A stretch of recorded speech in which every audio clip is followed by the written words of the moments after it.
జగన్ ప్రభుత్వం ఎలా ఉంది? ఏంటి అసలు మంచి చేసిన? జగన్ ప్రభుత్వం చాలా బాగుందయ్యా. పేదలకి బాగా చేస్తున్నాడు, రుణమాఫీలు తీర్చాడు, అన్ని వేసాడు.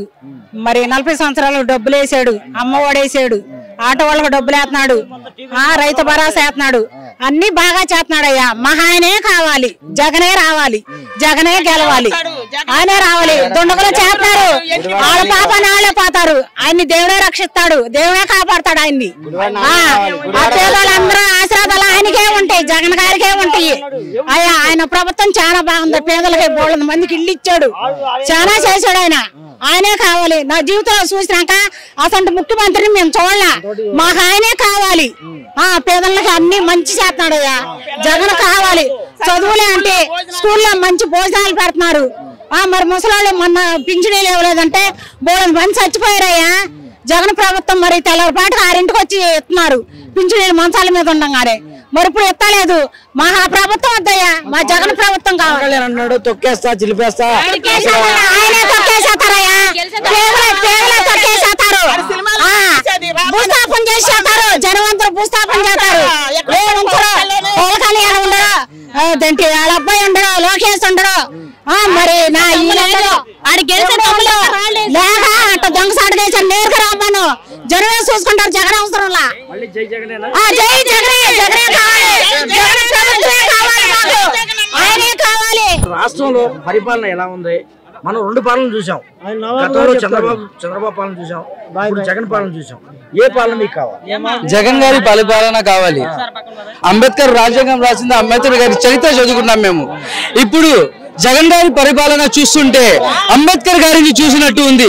అన్ని కులాలకి, అన్ని మతాలకి, అన్ని వర్గాలకి కులం చూడం, మతం చూడం, వర్గం చూడం అని చెప్పి నిరూపిస్తున్న నాయకుడు జగన్మోహన్ రెడ్డి గారు. గతంలో ఏ నాయకుడు కూడా లేకుండా 5 సంవత్సరాలు పరిపాలించి నా పరిపాలన నచ్చితే ఓటేయండి, లేకపోతే ఓటేయొద్దని చెప్పే నాయకుడు ఇప్పుడు దాకా చూడలేదు. చంద్రబాబు నాయుడు గారు అప్పుడు 14 సంవత్సరాలు సీఎం చేశాడు కదా. 14 సంవత్సరాలు నేను సీఎం చేశా, నా పరిపాలన బాగుంటే ఓటేయండి, లేకపోతే ఓట్లు చెప్తే దమ్ము ఉందా ఆయనకి? దమ్ము ధైర్యం లేని నాయకుడు, దమ్ము ధైర్యం ఉన్న నాయకుడు, మానవతావాది జగన్మోహన్ రెడ్డి గారు.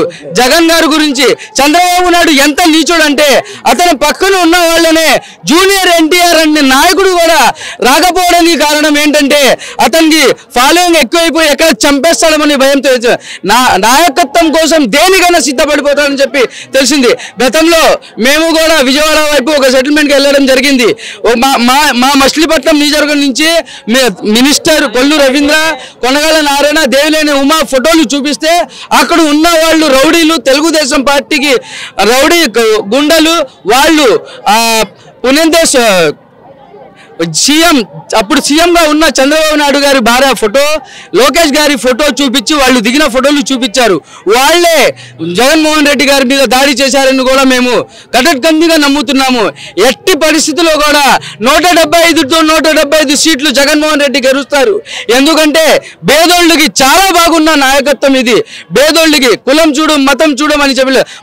మొన్న బాబా తెనాలిలో చంద్రబాబు నాయుడు గారు వస్తే కొంచెం 4-3 మైనార్టీ లీడర్స్ వెళ్ళి అక్కడ కండ వేసుకుని కనుక్కుంటే వాళ్ళు కరాచారం ఇస్తే వాళ్ళకి చేతులు ఇవ్వడానికి కూడా ఇష్టపడలేదు చంద్రబాబు నాయుడు. చంద్రబాబు నాయుడు ఉన్నోళ్ళకి మాత్రమే పెత్తందారుడు అయిన పేదోళ్ళకి నాయకత్వం వహిస్తున్న ఒకే ఒక నాయుడు జగన్మోహన్ రెడ్డి గారు. అందుకనే జగన్మోహన్ రెడ్డి గారి పాలన చాలా బాగుంది.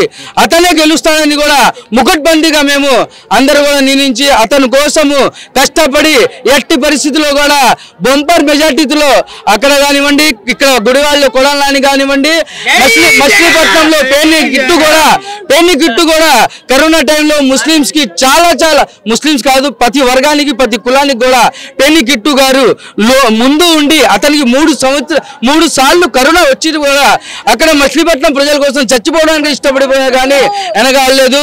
గతంలో తెలుగుదేశం గవర్నమెంట్ వాళ్ళు కరోనా ఏ స్టేట్ లో తక్కువ ఉంటే ఆ స్టేట్ లో వెళ్ళి దాక్కున్నారండి.